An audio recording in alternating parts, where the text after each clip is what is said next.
ইলিশ মাছ দিয়ে আলু টমেটো মটরশুঁটি দিয়ে তরকারিটা করেছি। অসাধারণ খেতে, আপনারা একবার এভাবে বানিয়ে খাবেন, দেখবেন খেতে খুবই ভালো লাগবে। ইলিশ মাছ ঠিক আমি এরকম সাইজের মাছ নিয়েছি। এখানে হাফ কেজি ইলিশ মাছ আছে।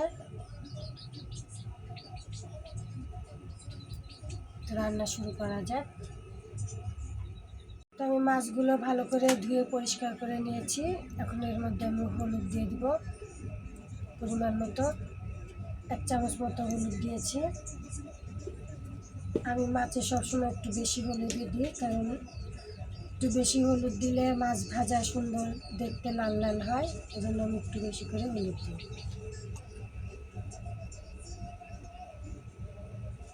1 চামচ মতো লবণ দিয়ে দিলাম।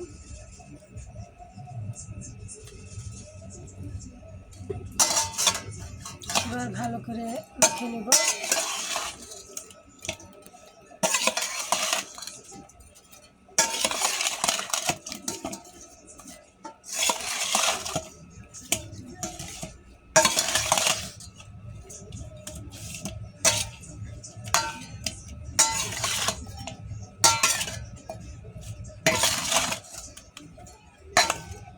তো মাছে হলুদ লবণ মাখানো হয়ে গেছে। এখন আমি মাছগুলো ভেজে নেব। তো বন্ধুরা, কড়াই আমি ভালো করে ধুয়ে পরিষ্কার করে চুলায় বসিয়ে দিয়েছি। কড়াই গরম হওয়ার জন্য অপেক্ষা করছি। কড়াই গরম হয়ে গেছে। এখন আমি পরিমাণ মতো সয়াবিন তেল দিয়ে দেব।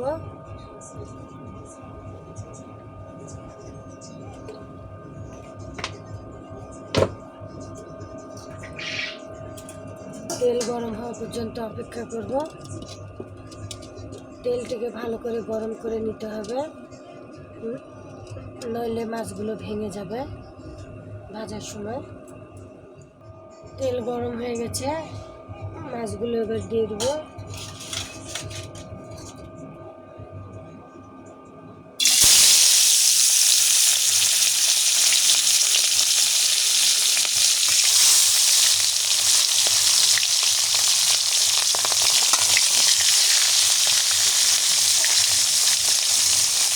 মাছগুলো একসাথে বেশি দিব না, বেশি দিলে মাছ কিন্তু অনেক সময় ভেঙে যেতে পারে, এই জন্য আমি অল্প করে মাছ দিচ্ছি। মাছ আবার এক পাশে ভাজা হয়ে গেছে, আরেক পাশে আমি উল্টে দেবো। মাছ খুব বেশি লাল লাল করে ভাজবো না, আমি অল্প করে অল্প লাল করবো। ইলিশ মাছে খুব বেশি ভাজতে হয় না, হালকা ভেজে নিলেই হয়।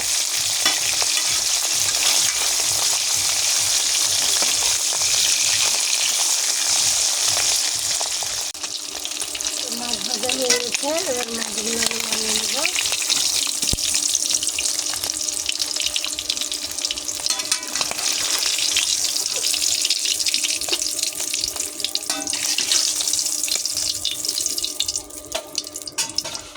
আমি আবারও মাছ দিয়ে দিলাম।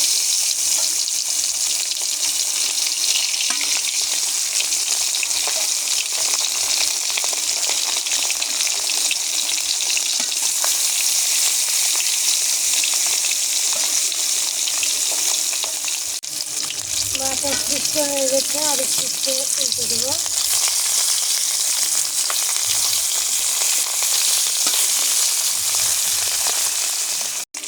মাছগুলো ভাজা হয়ে গেছে, এবার আমি নামিয়ে নেব।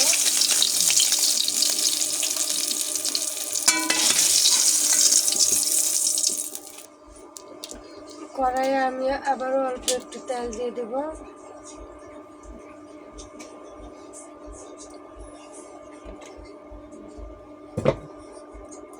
তেল গরম হওয়া পর্যন্ত অপেক্ষা করব।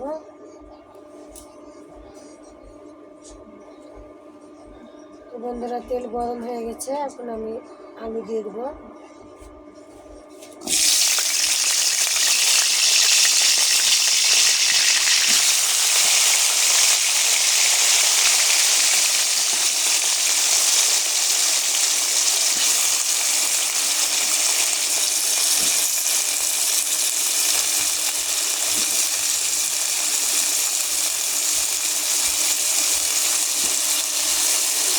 আলু অনেক শক্ত হয়ে গেছে, এখন আমি ভালো করে নেড়ে দেবো।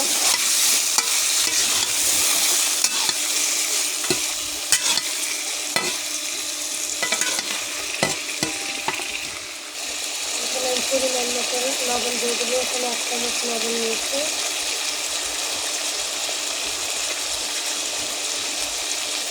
আমি 1 চামচ লবণ নিয়েছি। 2 চামচ আমি লবণ দিলাম। হলুদ আমি 1 চামচ মতো দিয়ে দিলাম।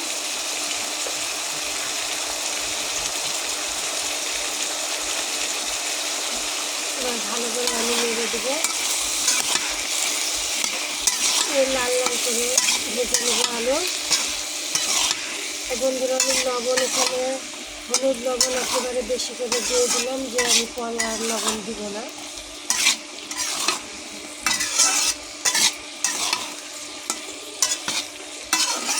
আলুগুলো আমি লাল লাল করে ভেজে নেব, একটু পর আলু নেড়ে দিতে হবে। তো বন্ধুরা আমি গোল গোল করে পেঁয়াজ কেটে নিয়েছি। বড় বড় সাইজের 2টা পেঁয়াজ দিয়েছি, এভাবে কেটে দিয়েছি, এর মধ্যে দিয়ে দেবো, দিয়ে একসাথে ভেজে নেব।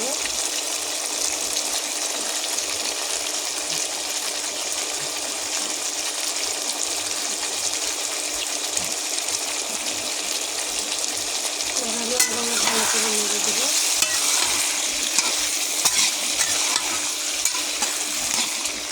পেঁয়াজ আলু একসাথে লাল লাল করে ভেজে নেব।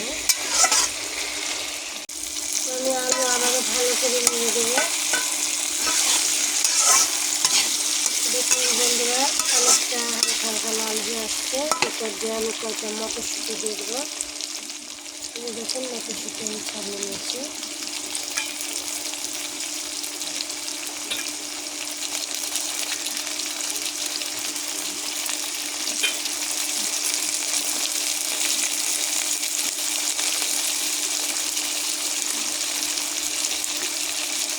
মটরশুঁটিগুলো ভেজে নেব অনেক সাথে।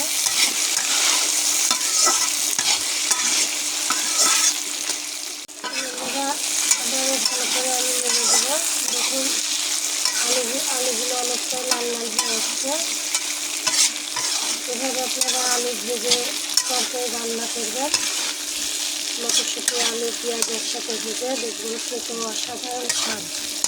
না খেলে বুঝতে পারবেন না, একবার শুধু রান্না করে খেয়ে দেখবেন। তো এই পর্যায়ে আমি পরিমাণ মতো মরিচের গুঁড়ো দিয়ে দেবো। আপনারা যে যেমন ঝাল খাবেন সে অনুযায়ী মরিচের গুঁড়ো দিয়ে দেবেন। তো এখানে আমি আদা জিরা বাটা দিয়ে দিলাম পরিমাণ মতো। আমি জল দিয়ে গুলে দিয়ে দিয়েছি। তখন আমি ভালো করে আলুগুলো কষিয়ে নেব। তরকারিগুলো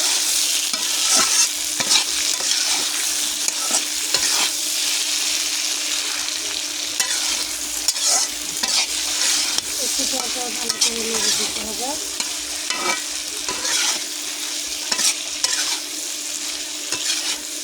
তরকারি আমি ঝাল লবণ একটু চোখা খেতে পছন্দ করি। আমি একটু তরকারিতে ঝাল বেশি দিই, লবণও দিই, খেতে ভালো লাগে। আমি আবারও ভালো করে নেড়ে দিলাম। তো দেখুন আমার তরকারি কষানো হয়ে গেছে। তরকারি থেকে তেল ছুটে আসছে, লাল লাল করে তরকারি কষানো হয়ে গেছে আমার। এখন আমি পরিমাণ মতো জল দিয়ে দেবো।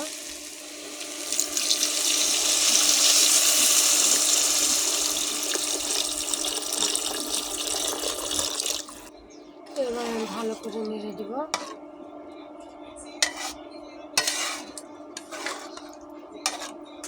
তরকারি আমি হালকা ঝোল ঝোল রাখবো, এই জন্য আমি একটু বেশি জল দিয়েছি। তো বলক ওঠা পর্যন্ত অপেক্ষা করব। তো বন্ধুরা তরকারিতে আমার বলক উঠে গেছে। এখন আমি ছোট ছোট করে টমেটো কেটে দিয়ে দেবো। তো বন্ধুরা দেখুন আমি টমেটো ঠিক এভাবে কেটে নিয়েছি। আলু আমি এভাবে কেটেছি, এই জন্য টমেটো এভাবে কেটে নিয়েছি, দিয়ে তরকারিতে দিয়ে দিলাম। একটি টমেটো আমি দিয়ে দিলাম। এখানে 2টো টমেটো দিয়েছি। আমি ঠিক একটু কাঁচা টাইপের টমেটো নিয়েছি। এই যে দেখুন তরকারিটা হালকা টকটক লাগবে, খেতে ভালো লাগবে। আমি পাকা নিইনি, কাঁচা নিয়েছি। আপনারা পাকা নিলেও নিতে পারেন। তো আমার কাছে মনে হলো কাঁচা দিলে বেশি ভালো লাগবে, এই জন্য আমি কাঁচা দিয়েছি। তো আমি আবারও ভালো করে নেড়ে দিলাম। তরকারিটা আমি আবার একটু বলক তুলে দেবো ভালো করে। তো বন্ধুরা দেখুন, তরকারিটা আমার বলক উঠে গেছে।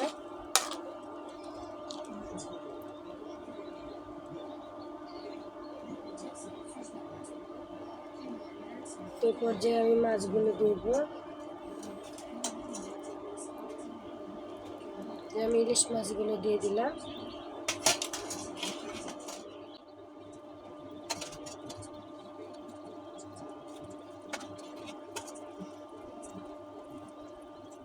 তো মাছগুলো আমার সবগুলো মাছ দেওয়া হয়ে গেছে। এখন আমি ভালো করে নেড়ে আলকুচি করে ভালো করে নেড়ে ঢাকনা দিয়ে ঢেকে দেবো। ঢাকনা আমি তুলে নিলাম। তরকারিটা ভালো করে নেড়ে দেবো। আলকুচি করে নাড়তে হবে, মাছ যেন ভেঙে না যায়। তো দেখুন তরকারি অনেকটা ঝোল শুকিয়ে গেছে। আমি আর একটু জাল করে নামিয়ে নেব।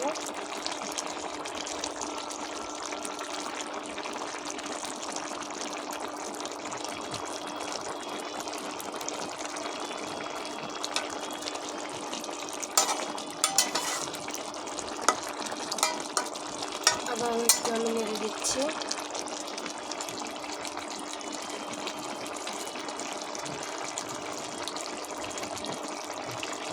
আপনারা দেখুন তরকারির ঝোল অনেকটা কমে গেছে, আমার তরকারি হয়ে গেছে। তরকারি থেকে তেল ছুটে গেছে, তরকারি হয়ে গেছে। তরকারি এখন আমি নামিয়ে নেব। তো বন্ধুরা দেখুন তরকারির কালারটি কত সুন্দর হয়েছে। ইলিশ মাছ দিয়ে আলু, টমেটো, মটরশুঁটি দিয়ে তরকারিটা করেছি, অসাধারণ খেতে।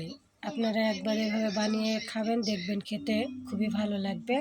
তো নিত্য নতুন রেসিপি পেতে চ্যানেলটি সাবস্ক্রাইব করুন, পাশে থাকা বেল আইকনটি ক্লিক করে দিন।